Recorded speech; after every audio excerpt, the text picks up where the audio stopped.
थोडासा आमच्या भाषेमध्ये नमस्कार करतो. तर या ठिकाणी अचिव्हर्स अकॅडमीच्या या आशीर्वाद समारंभ प्रसंगी मला या ठिकाणी बोलावलं त्याबद्दल बिराजदार सर आणि सांबरे सर आणि त्यांची सर्व टीमचे मी आभार व्यक्त करतो की मला माझ्यासारख्याला आणि मॅडमला आम्हाला या ठिकाणी तुम्ही प्रमुख पाहुणे आणि कार्यक्रमाच्या अध्यक्ष म्हणून बोलावलं. मी सुद्धा तुमच्यासारखा, तुम्ही तर खूप स्टँडर्ड घरातले असाल, मी एकदम तळागाळातला विद्यार्थी आहे. एकदम आई वडील माझे अशिक्षित आहेत, परंतु जिद्द आणि चिकाटी ह्या दोन शब्दांवरती आम्ही प्रयत्न केला आणि आज ह्या लेवलपर्यंत पोहोचल्या. विद्यार्थी मित्रांनो, मराठी समजते ना? हां, इंग्रजी मला काही एवढं जमणार नाही कारण मी आसाम शाळेत, जिल्हा परिषद आसाम शाळेत शिक्षण घेतलं आहे. नंतर इकडे कॉलेज कंप्लीट केलं आणि आता मी पत्रकार तर काम करतो, माझी ओळख पत्रकार म्हणून आहे. पण आता मी नुकताच पंचायत समितीला मी ब्लॉक मॅनेजर पेसा या ठिकाणी मी आता रुजू झालो आहे. 2 महिने झाले. नोकरी फार महत्त्वाची आहे. पण आपल्या आईवडिलांची एक इच्छा असते की माझा मुलगा शिकून काहीतरी नोकरीला लागला पाहिजे आणि 2 पैसे मामाला दिले पाहिजे. हे प्रत्येक आईवडिलांचे स्वप्न असतं. तुमच्या आईवडिलांचं ते स्वप्न असेल आणि म्हणून तुम्हाला या अचिव्हर्स अकॅडमीमध्ये तुम्हाला आईवडिलांनी इकडे पाठवलं. तुम्ही खूप भाग्यवान आहात की तुम्हाला खूप चांगले शिक्षक गुरुजन मिळालेले आहेत. आमच्या वेळेस हे काही क्लासेस वगैरे काही नव्हतं. जे शिक्षक शिकवणार तेच येऊन आणि पुढे परीक्षा देऊन आणि मग पुढे पास व्हायचे. पण तुम्ही त्यातले खूप टॉप 1 आहात की ह्याच्यातले काही अधिकारी बनणारे विद्यार्थी इथे आहेत. अधिकारी म्हणजे सर्वच अधिकारी बनणार आहेत. वेगवेगळ्या क्षेत्रामध्ये तुम्ही वेगळ्या उंच ठिकाणी भरारी घेणार आहात. त्यामुळे तुम्ही खूप भाग्यवान आहात. आज ह्या कमी वयामध्ये तुम्हाला एवढं चांगलं शिक्षण मिळतं आहे. भविष्यामध्ये तुम्ही चांगल्या पद्धतीने प्रयत्न केले तर नक्की तुम्ही IAS सुद्धा बनू शकता. आणि आपलं जे स्वप्न आहे ते कसं पाहिजे, मोठं स्वप्न पाहिजे. माझं पण ते स्वप्न होतं, मला काहीतरी अधिकारी बनण्याचे स्वप्न होतं. परंतु तेवढा प्रयत्न मी केला. अधिकारी बनण्यासाठी खूप परीक्षा द्याव्या लागतात, MPSC UPSC सारख्या. तर MPSC दिला, UPSC काय देण्याचा योग नाही आला. परंतु MPSC भरपूर परीक्षा दिल्या, परंतु त्यामध्ये यश मिळालं नाही कारण तेवढा आम्हाला गायडन्स नव्हतं किंवा मार्गदर्शन नव्हतं किंवा क्लासेसची सुविधा नव्हती. सगळं फक्त घरी अभ्यास करून आणि परीक्षा द्यायला जायचं तेवढं होत नाही. त्यामुळे तुम्ही आतापासून जर तयारी केली तर तुम्ही चांगल्या पद्धतीने पुढे IAS अधिकारी बनू शकता.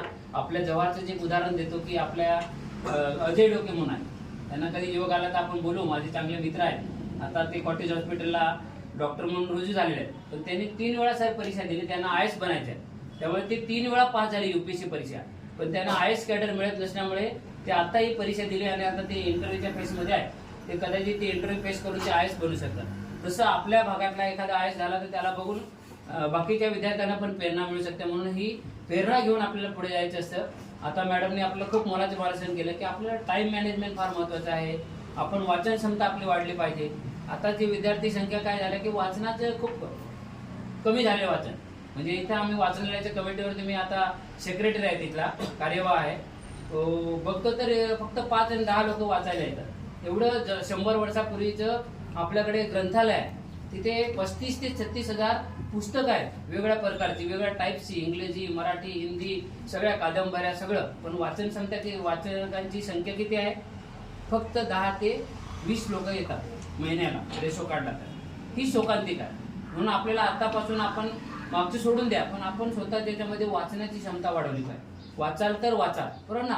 असं म्हटलेलं आहे. डॉक्टर बाबासाहेब आंबेडकरांनी पण खूप काही चांगलं सांगितलं की शिक्षण हे वाघिणीचे दूध आहे आणि ते ज्याने पिलं तो गुरगुरल्याशिवाय राहत नाही. आज आम्हाला शिक्षण मिळालंय म्हणून आज आम्ही इथं तुमच्यासमोर एवढ्या चांगल्या पद्धतीने मी धीडधाटपणे बोलू शकतो. कशामुळे? तर शिक्षणामुळे.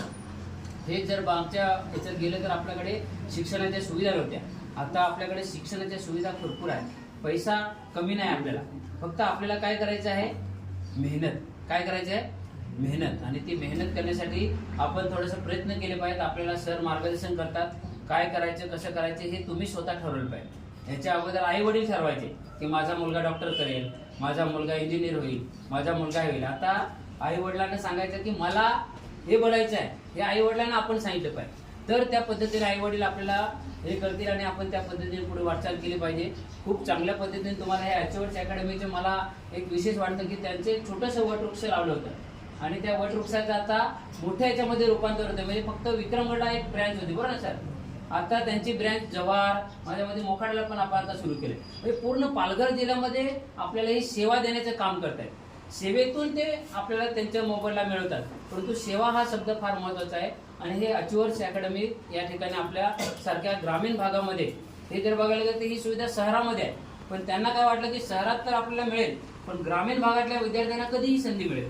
आणि म्हणून आपल्याला ही संधी अचिव्हर्स अकॅडमीचे बिराजदार सर असतील, सांबळे सर असतील, ही सर्व टीम आपल्यासाठी खूप मेहनत घेत आहे. तर त्यांच्यासाठी एकदा आपण जोरदार टाळ्या वाजूया. आणि आपण याच्यापैकी सगळ्यांनी ठरवलं पाहिजे आजच की आम्हाला आता या कार्यक्रमानिमित्त हा जो काही आशीर्वाद समारंभ आहे, या आशीर्वाद समारंभानिमित्त आपण ठरवलं पाहिजे की मला उच्च पदावरती IAS अधिकारी बनायचं आहे. आणि त्या पद्धतीने आपण वाटचाल केला, नक्की तुम्ही सुद्धा चांगल्या पद्धतीचे अधिकारी बनून पुढे आम्हाला आठवेल की आम्ही या वर्गामध्ये